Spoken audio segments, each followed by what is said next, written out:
A very good evening, good afternoon, good morning. How are you doing? What's happening? What's popping? What a guan from wherever you are. Ogambo here from Uganda. Vipi bwana, my people, watu wote wa Kenya, Tanzania. How do they greet in Igbo? In Nigeria?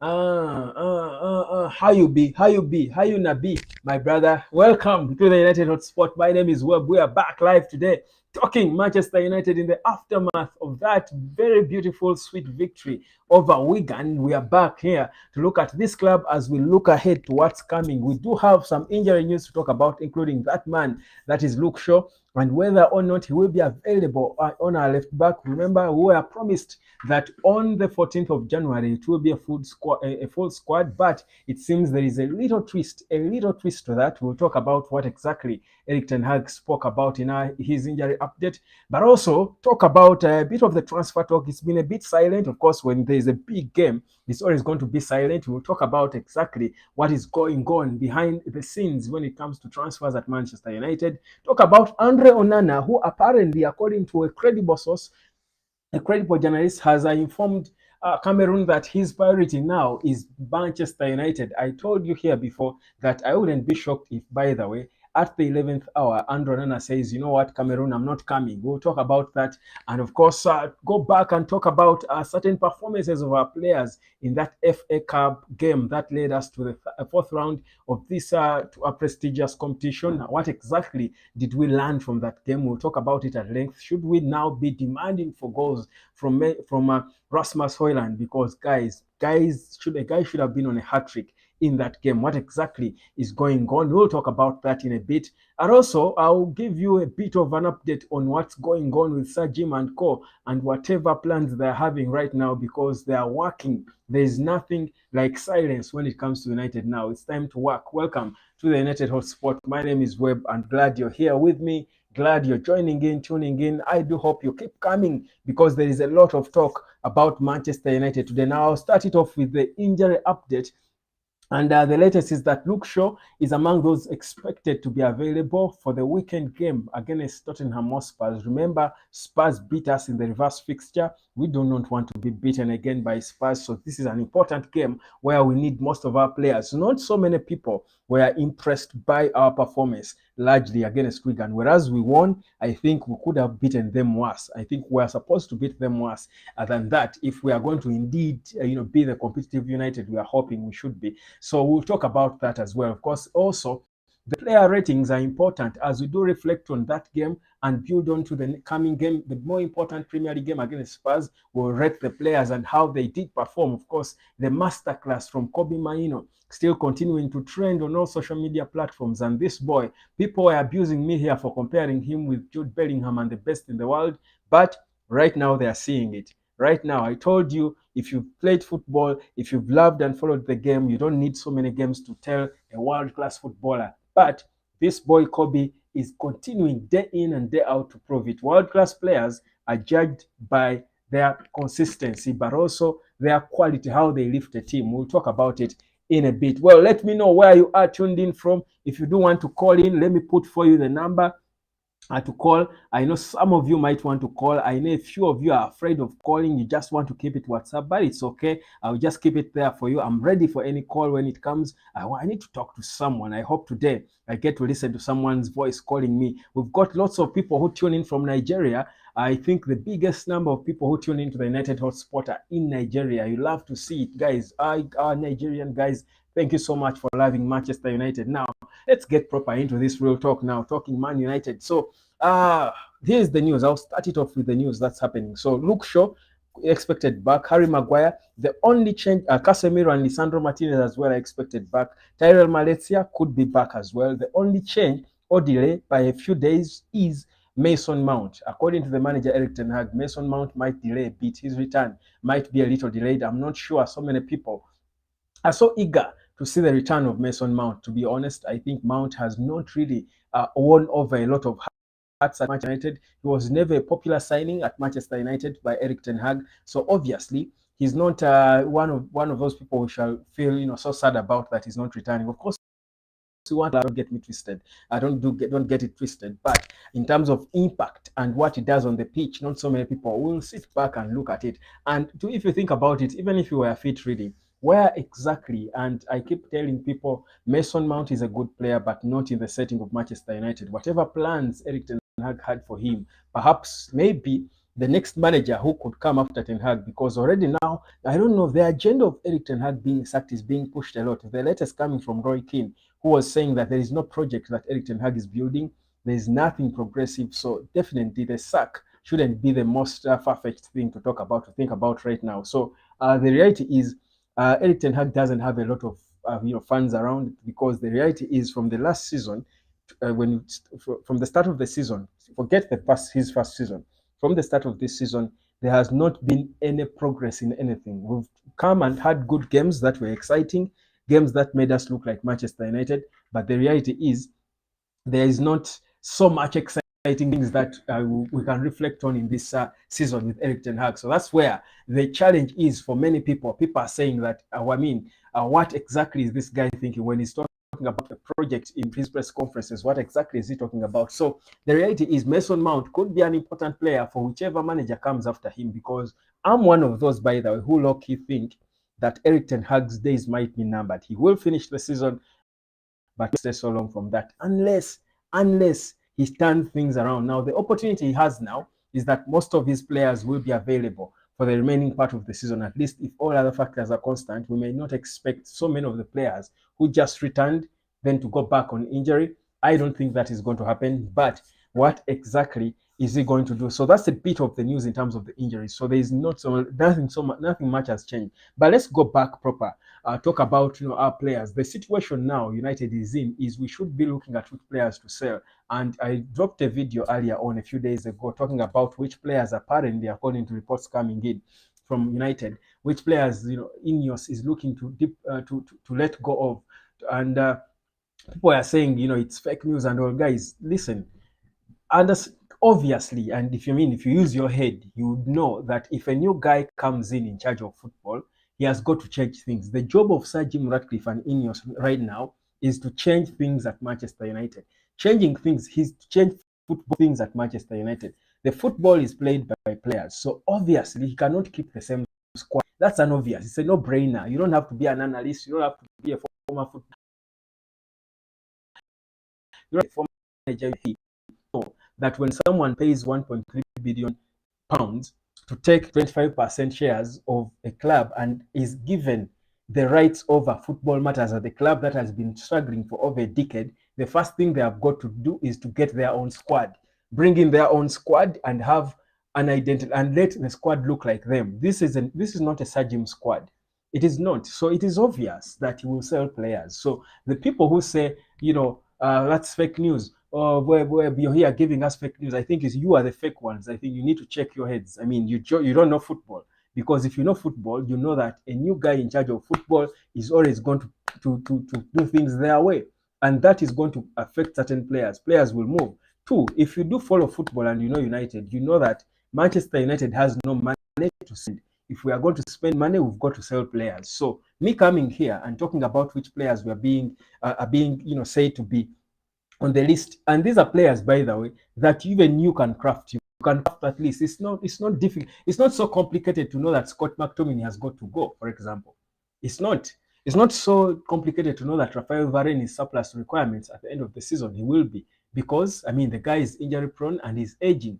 It's not surprising to know that Casemiro is aging. So the reality is, and so let's get me proper into it. So the talk is that apparently Sir Jim and Ineos are planning to build their new Manchester United on a foundation that is British players. And for me, this is where I pick a bone. This is where I'm going to pick a bone.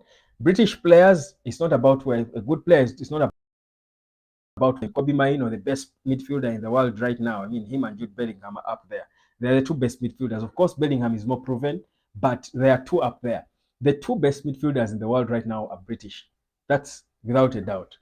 But I don't think history has shown us that British players are not really the best players. English players are not really the best footballers.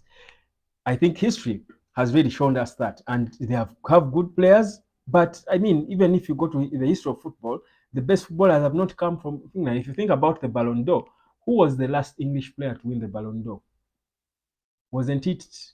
Was it Michael Owen back then? So I think, but also I think, I mean, you coming in as a new guy, and we know that Sir Jim is British, and I mean that's why these reports don't really excite me that much.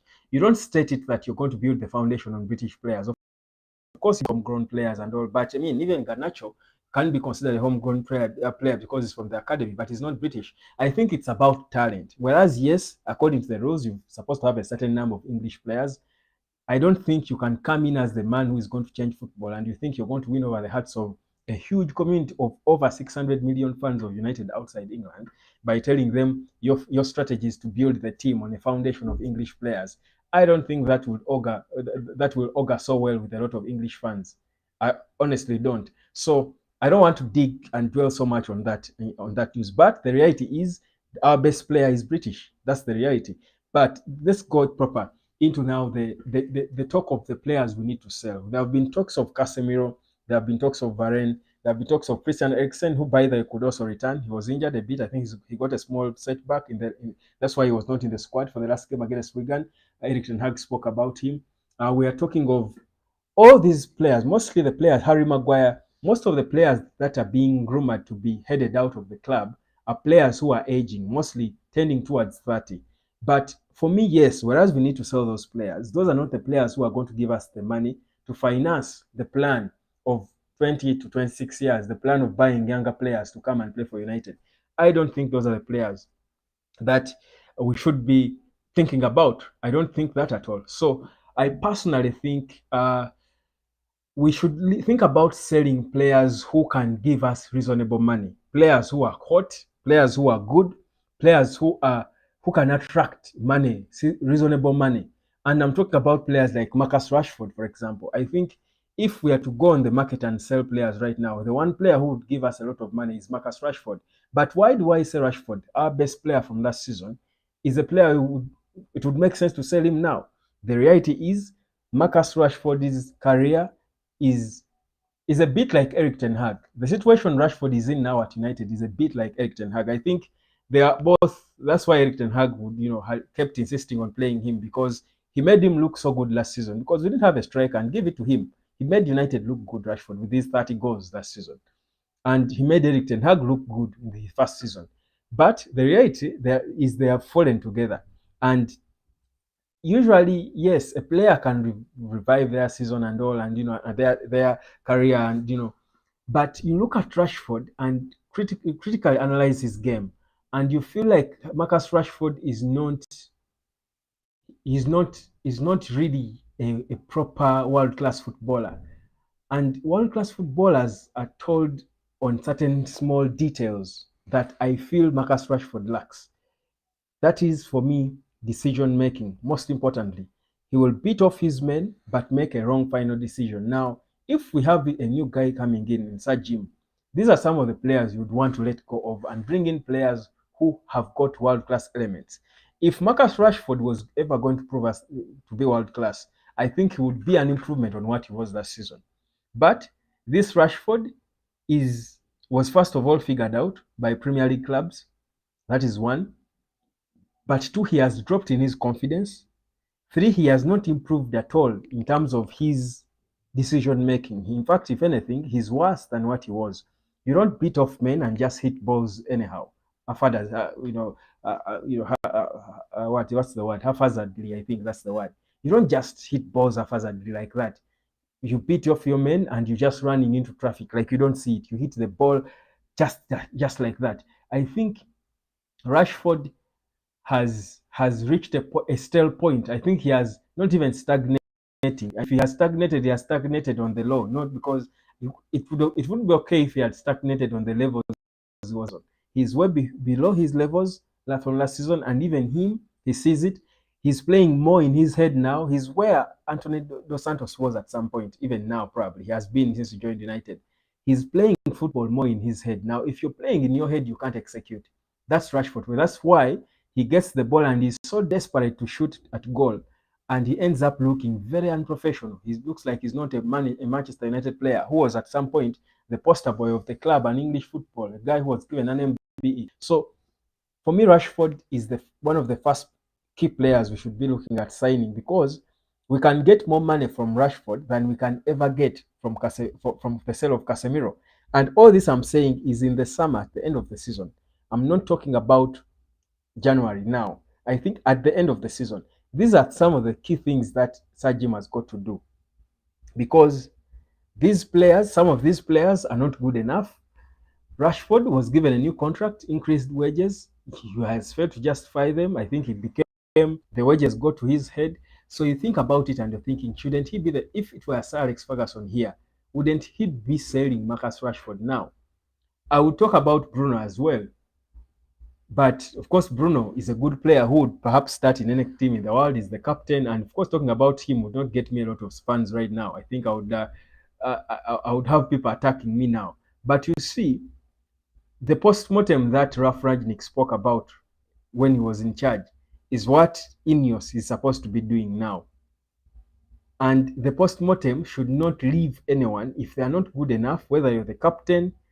If they could strip Harry Maguire of the captaincy, why not sell Bruno Fernandes if we can get good money from him and sign good young players? United has got to go into a restart. We need a proper restart. Guys, this season we can fight and finish as we can, but at the end of the season, this club needs a proper restart. Proper restart. And for that to happen, we need to sell players. That's the reality. We need to sell players and not sell just, these barren obvious players, because how much money, or Anthony Martial, how much money? Fenerbahce is talking of £7 million. What is that going to do? It can't even, it's the salary of, that's the salary of Christian Eriksen. Players today are crazy. The market is crazy. And now there is Saudi that is also making it even more crazy. So I think for me, we need to be very clear on what we want to do, and we've got to make tough decisions on which players we want to let go of. And for me, those are some of them. Of course, you can't change the squad instantly. You can't sell so many players at a go. You can't. It doesn't make sense. I mean, I mean, shoot yourself. But we've got to sell at least one or two key players who are going to give us money for us to add on the Anthony Martial monies, and then go into the market and sign the serious player we want to sign. Beyond that, we are going to keep in conversations of Sahu Kirasi, a £15 million player, Timo Werner on loan, Choupo-Moting, Thomas Muller. We are going to keep in touch because we are afraid to sell players who can bring us money. For me, that's the biggest issue I have. We'll be trapped in negotiations with Borussia Dortmund, hoping they can give us a little more than the €4 million they are saying for a player we bought from them £72 million. You get the gist. So there got to be a certain level of drasticness. We've got to be drastic in a way. And that's one thing that I thought made Sir Alex Ferguson successful. He would be drastic when you least expect it. He would first of all go for a player you don't think we can boldly go for. Go and get Robin Van Persie from Arsenal. I remember when that Van Persie rumor came out, everyone was like, this is madness. Van Persie can't can't leave Arsenal for Man U. But up to today, Van Persie, I think since he left Arsenal, he has never gone back to the Emirates. I think Van Persie keeps visiting Old Trafford. Even the last few games, I think against Nottingham or even Aston Villa, he was there, and he's recognized as a legend of Man United, more than a legend of Arsenal. Yet he probably played better football at Arsenal than he ever did at United. So for me, those are the things I think we expect Sir Jim and his team to do. We expect a certain level of boldness. We expect managers who are not right, because that's what you do as if you're managing a big institution. You shouldn't be afraid to make decisions. That's exactly what has got to happen at Manchester United. That's my honest opinion. But going back into the game, let's go back and reflect on the Wigan game, because we need to look critically at our last game if we are going to understand the approach we need to take for our next game against Spurs, a team that beat us, but also a wounded lion, because at some point they were bossing the top of the league. So they're a lion in a way, a sleeping one. And they have now been boosted by the return of the arrival of Timo Werner. So you can imagine if he plays, which I expect could happen, you never know, he's hungry, he can come and punish us. So I go back to the Wigan game, and one of the key things I've observed from that game with this team is we have been patient enough with Rasmus Højlund, and we all love him. Don't get it twisted. I do love Rasmus Højlund probably more than anyone. The only person I love more than Højlund at United is Kobe Mainu. But the reality is we've been too patient with him. We've found all forms of excuses for us to justify him not scoring, which were right excuses, by the way, because I mean, he was not served, he was not given balls. But if can honestly reflect on the past about 3 games Højlund has played, 3 or 4, he has been presented opportunities where he would have scored about 5 goals by now. The last game alone against Wigan, Højlund should have been on a hat trick at the very least. But right now, he has started becoming the life. People have figured him out. He has started becoming the laughing stock of town. That he's making the right moves, getting the balls, but he's not clinical. Now, I think it's the point we get to demand for our strikers to score goals. Our forwards should be scoring goals. Garnacho is scoring, but for me, when I speak forwards, I need to keep it singular because I think what we've been praying for the longest time is these players giving the ball to Rasmus Højlund. But we clearly see that they give him the ball and he fails to score simple goals. Goals that look like they're simple. I saw Roy Keane as well calling him out. People are beginning to get tired of him. You cannot you cannot fail to bury at least one of so many chances against a team like Wigan, if you think about it. So I think the first thing I think we need to now start demanding are goals from Rasmus Højlund. I think if we are going to compete for any reasonable place at the end of the season, our striker has got to be scoring goals. Højlund has got to be scoring goals, and unfortunately, he's not doing it enough. So we've got to call him out. We can't be afraid of doing it. So Højlund, you've got to score goals because if it goes on like this, even if we see the right moves he's making, he's not paid to make the right moves. And I know they say we need experienced strikers to, for him to learn from. I actually don't think there is so many things for Højlund to learn from anyone. Even if you brought Van Persie, I don't think there is so many things for Højlund to learn from Van Persie because the one thing that most strikers lack is positioning and that awareness. I think no striker in the Premier League has better positioning than Rasmus Højlund. I think he's always in the right places, smartly. He always positions himself right. He doesn't make a wrong run, a wrong move. But now the issue is him being clinical and finishing. Now, finishing for a striker should be an instinct. Does he lack the instinct?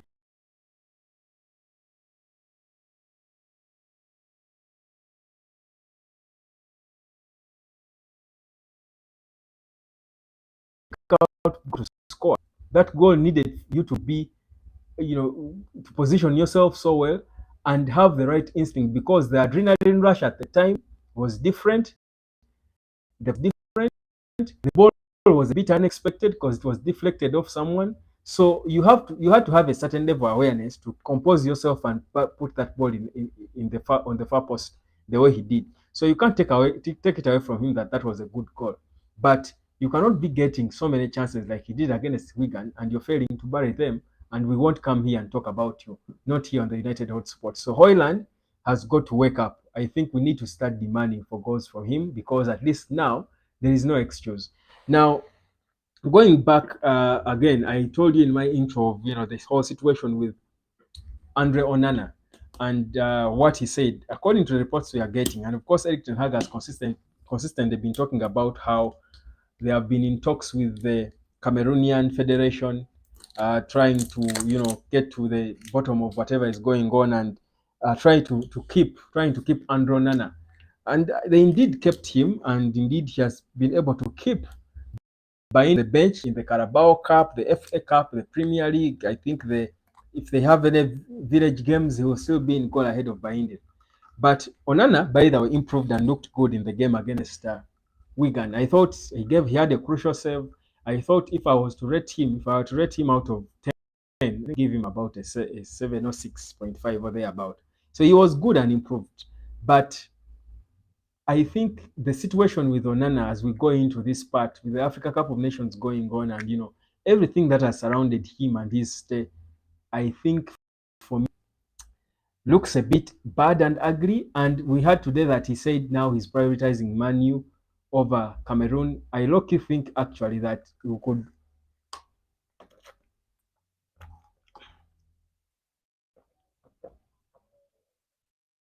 I low-key think that in a few days we could hear that Andrew Onana has opted out of the Cameroonian squad. Don't be surprised if that happened. I look at the whole Onana mess and I'm thinking, isn't this going to disorganize the rest of our season? Think about it. If Andrew Onana is playing for Man U when the Africa Cup of Nations is going on, he had just come out of his retirement, maybe he opts not to go. But even if he did, how will the Cameroonian fans in Ivory Coast take him? Will they fully back him in goal? If you were a Cameroonian fan seeing what has happened with Onana and how they had to beg, I think the federation had to beg for him to be released to join United, will you be backing him? If he makes one single mistake, will you have any polite words for him? Think about it. So for me, I think the whole Cameroon situation, and Onana has already had mental issues. I think he has been struggling mentally since he joined United. I feel like the whole Cameroon and AFCON situation and the way it has been handled is actually not doing him any favors. It's just going to worsen the situation for him. And he stands the risk of being hated by both Man U and Cameroonian fans. Already, many Man U supporters are not so moved by him. They're not so excited. If anything, they thought the AFCON was going to give them a chance not to see him. Already now, it looks like he's being forced on the many fans who felt here it has failed to work for him. Is it a good place for Andrew Onana to be? Does it help him in any way? For me, that's a bit of a tricky situation. Joseph Ogbodu saying hello, good evening, brother Ogbodu. Sounds like a West African name. I'm guessing you're one of the so many people who watch us from Nigeria. I've been asking people how do they greet in Nigeria. I think one of the languages is, or the tribes is called what, Igbo or something. You can tell me, Joseph Ogbodu. I want to learn these languages. I mean, because I speak to a whole community of people from so many countries, and I mean, the internet is a global village now, so we can learn languages through here. So I'll be glad to learn how you greet people in Nigeria, because we have so many people watching us. The most number of people watching us on the United Hotspot, by the way, are in Nigeria, of course, Uganda, UK, and South Africa. So you people, I respect you a lot. Joseph Ogbodu is saying Happy New Year, and also the longest time. Man, it's been a minute, hasn't it? Where have you been? I've been here. Happy New Year. How is it? I've been here. Are you happy? Are you excited about our first Premier League game against Spurs? What do you expect to see in that game? Anyway, I was talking about Andre Onana. So I'm saying the whole Onana situation is sort of a mess, and I think it's only going to make him worse, honestly. I think it's just going to get worse with the way it has all been handled. One mistake like this, and Onana will be in trouble at Manchester United. So that's not good. But he played a decent game against Wigan. Then you look at other positions. Of course, Johnny Evans, I think, has been our best signing from the summer. Of all players we signed in the summer, Johnny Evans has been our best performer consistently. I don't remember a single foot that Evans put wrong. Clearly, he has made the whole experience thing make sense. He has been inch perfect, picture perfect, and all the games he's played, he has not put a single foot wrong, to be honest. Then who else? In the back line, we had, of course, Varane. I would give him, so Evans would get a 7 for me out of 10, or 7.5 for in the game against Wigan. Then Varane would get about a 6 or 6.5 or thereabout. He had a fair game. There was nothing, not so much exciting things he did. Then on the left, Diogo Dalot, of course, he scored. He was given man of the match. Real man of the match, we all know, was Kobbie Mainoo. On the right, Wan-Bissaka looking impressed, but he was not asked a lot of questions. I think the one time on the right that there was a moment, Kobbie Mainoo was there as always to cover the gaps and sprinting and showing us that he can sprint faster than Usain Bolt. So I'll give Wan-Bissaka also a 6 or thereabout. Dalot maybe a 7 because he scored a good goal, beautiful shot in the far post. Yeah. In the middle, Kobbie Mainoo, obviously I would give him an 8.5 out of 10. He was our best player. He put no single foot wrong in that game. All confident and just enjoying himself. That boy plays football just like it's a game. He's playing in the Premier League. He's 18. playing with very old people, but he's the most comfortable guy on the pitch. And you think about it and you're thinking, how will he be when he's 25? It's I mean, I pray that the man above keeps me alive to be able to see him and enjoy him like that. But yeah, then I moved to Scott McTominay. Scott McTominay, and I will add him on the list I spoke about at the start. This is again one of the players we should be selling at the earliest opportunity. At the earliest opportunity. Nothing against him. This is our academy boy. He's a fighter. He has got probably a good attitude, but his football levels are way too low. They are way too low for anyone's liking. If you like Man United, if you like football, the football levels of Scott McTominay are way too low, extremely low. So for me, he's one of those players we should be looking at disposing of at the earliest opportunity. This January may be obviously not, because the squad has been lean and all, and players keep getting injured. You need anybody you can keep, except if it's Anthony Martial. But Scott McTominay for me is almost close to Martial. You see the way we've been advocating for Martial to leave.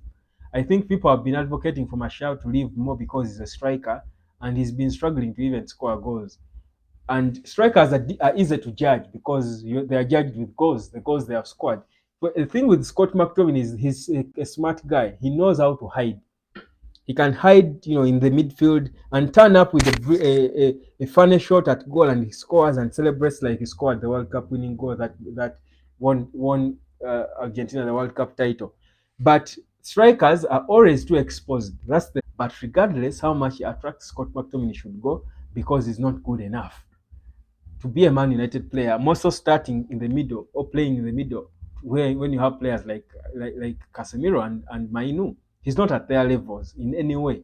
He's not even close to their levels. So for me, that's an obvious, easy decision for Sir Jim and Co to do. I would be shocked if Scott McTominay stayed at United beyond the next summer. I think his contract runs out in 2025, if my memory is serving me right. But I think we just need to cash in on him.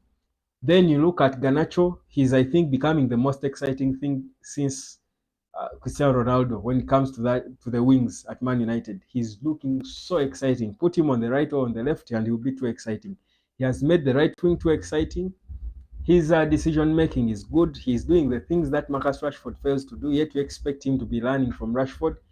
But his final decision making, I think, is good.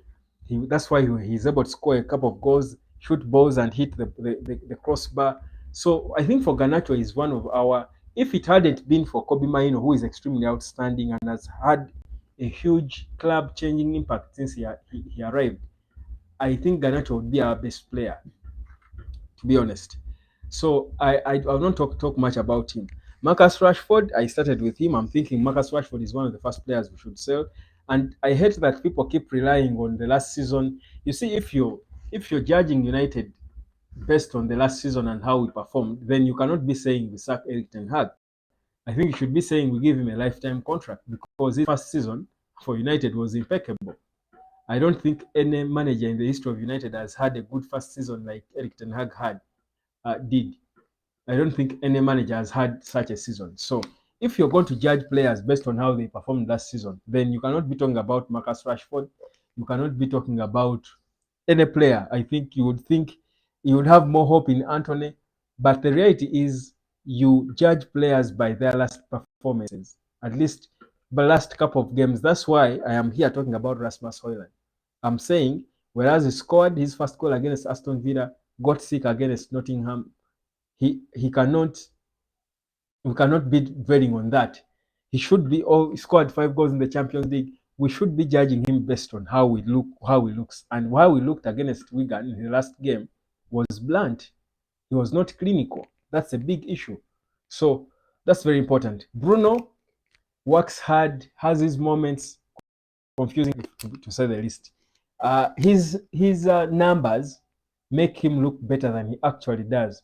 I don't know whether his levels, I think, let down by the teammates, because, like everyone keeps saying, I think Bruno Fernandes could have played in any Man United team, even during Sir Alex Ferguson's times. Maybe not as a starter, but he could have been part of the rotation, and a decent part of it, by the way. I think he would have been a decent if he had played, for example, for a Sir Alex Ferguson team that had Paul Scholes, Roy Keane, I think Bruno Fernandes would see the best of him because he would be playing with good players. I think the quality of players you play with also determine your levels. I think in the long run. So I think it's yeah. So I would give Bruno a 6.5 out of 10. Marcus Rashford, I think I would give him a 6 out of 10 or 5.5. Garnacho, I would give him a 7 or 7.5 out of 10 against Wigan. Hoyland, I would give him a 6.5. But so we need goals. So, but the general thing for me, what I want to talk about today about that team and reflecting on that game as we go into the Spurs game, the biggest issue, whereas we had individuals who had decent performances, the team was at a 6. The team could even have been less than a 6 average. We were too average against a weak team, a team that we should be obliterating, and we were that average. For me, that's where the issue is, and again, that will be dropped, will be best blamed on the manager. Eric Ten Hag has failed, and don't tell me about injuries, about lacking personnel. He has failed to create the template, a good template for us to enjoy and say that you see what the boss is doing is this and it's good, but the players, he doesn't have the players to execute it. I'll give you an example. Compare Man U and Eric Ten Hag to Pochettino at Chelsea. Chelsea are losing, I think, more games than Man U. We are ahead of them on the pile. But if you watch Chelsea playing, I think you see that Pochettino is doing some good work that needs time. If he's given the time, you know that Chelsea fans could be happy. But with Eric Ten Hag, and do the same with Newcastle and Eddie Howe, he has been struggling with injuries recently. They have lost games, but you would see that Newcastle is a well-coached team. That these young players who have got no experience have actually been playing good football because they have been trained well. With Man U and Eric Ten Hag, you can't say the same. You can't. They've had injuries, yes, meaning we could have certainly had challenges with certain teams, but that doesn't stop us from playing our way. That gives us promise, knowing that if certain players, right now we know that Martinez and Casemiro will be back in the squad, but even if they are back in the squad and they are good, they're not going to play alone. How is the unit going to play? Will they be good in the unit altogether? You think about it and realize that what are they going to play? So that's why I say it's going to be so difficult for Eric Ten Hag to keep his job. So against Spurs, and I keep saying this when you're going into games like this, that we don't need to, we don't need to we don't need to rely on the result. I don't think we need. Yes, we Spurs are to lose this game at Old Trafford, but for me the issue is we don't. We need to mostly judge this team on how we play, how we perform. Even if we won that game, but in a fake manner, I don't think we should be excited. And that's the issue, that Eric Ten Hag has been playing too much survival football, hoping that you can fumble into a win because you're Man United. Somehow you will win a game, but there must be an identity. What we are demanding from Eric Ten Hag first is an identity, and we are struggling to get it. Even when we win games, we win them without an identity, and that for me is a big issue with Manchester United, a huge one, massive issue with Manchester United that we need to deal with. But what to do? This is what we have. This is and we've got to deal with it. So let's. So I just wanted to reflect on that. So yes, the players I told you are returning, and most of the players will be back, with the exception of Mason Mount.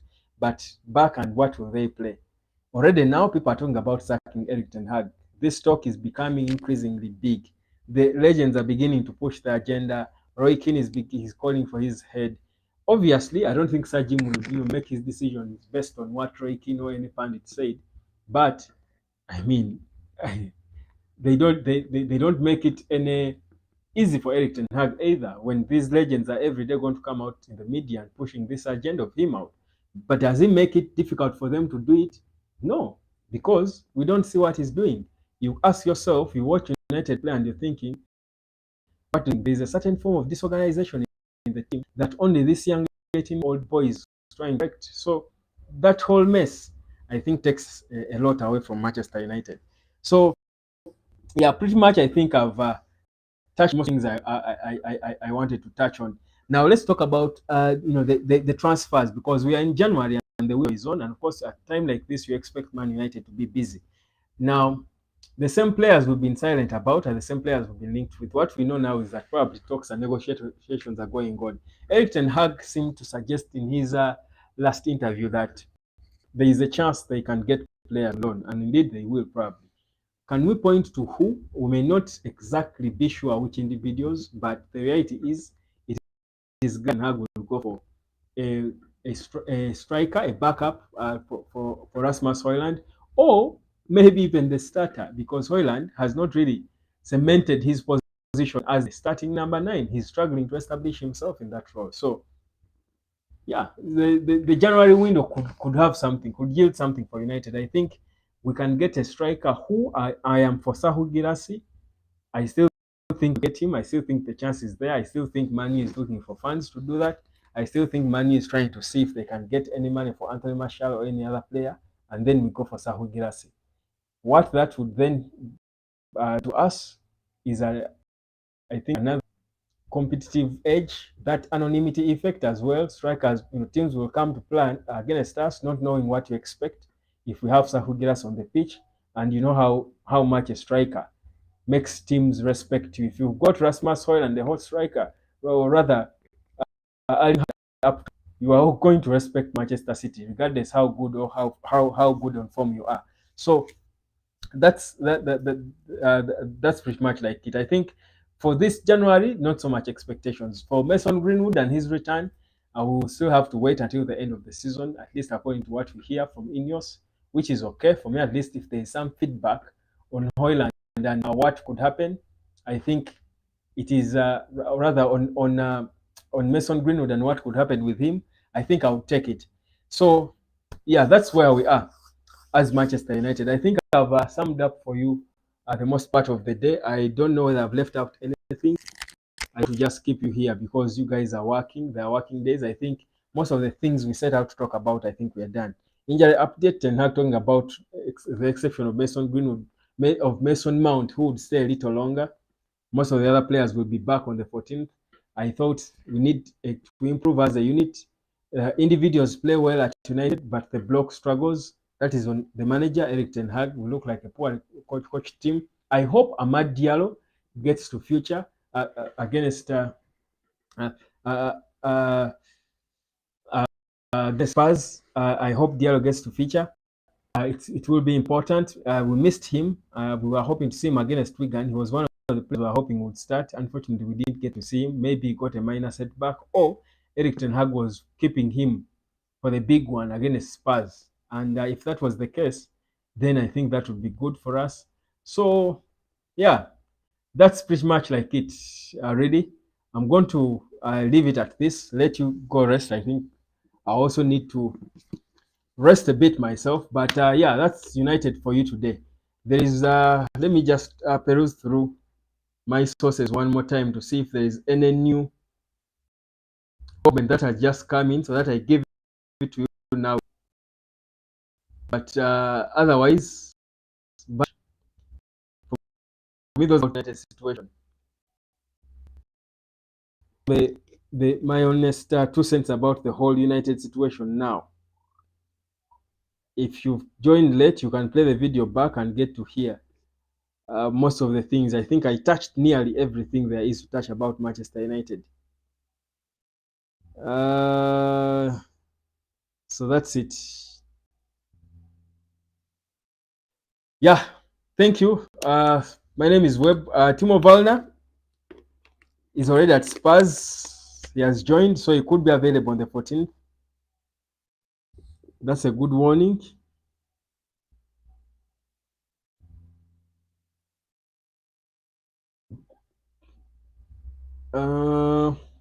What other news can I give you? Is there any new latest? Yeah, I think, of course, mostly Kylian Mbappe has been the talk of the day today. Back then, you would expect a team like Man U to be in conversations to do with Kylian Mbappe. Right now, things have changed. Man U is talking about players like Sahu Girassi and Timo Werner on loan. How the mighty fall. That's how far we've fallen. But in Sajim, we trust. In Sajim, we trust. Guys, Thank you so much. I think it's been an awesome 45 minutes, I think, to just look at most of the news concerning Manu and everything there is to discuss. I think we've touched everything. Go play back this video if you're just joining, and I'm sure you'll get all the news from Manchester United that you expected and that you didn't, but also my opinions on the squad and how I think it is time for us to demand for goals from these forwards, but also time for us to sell certain players who are surplus requirements when we can still get money from them. Have a good night, guys. Good morning, good evening, good afternoon, and good night from wherever you are. Bye.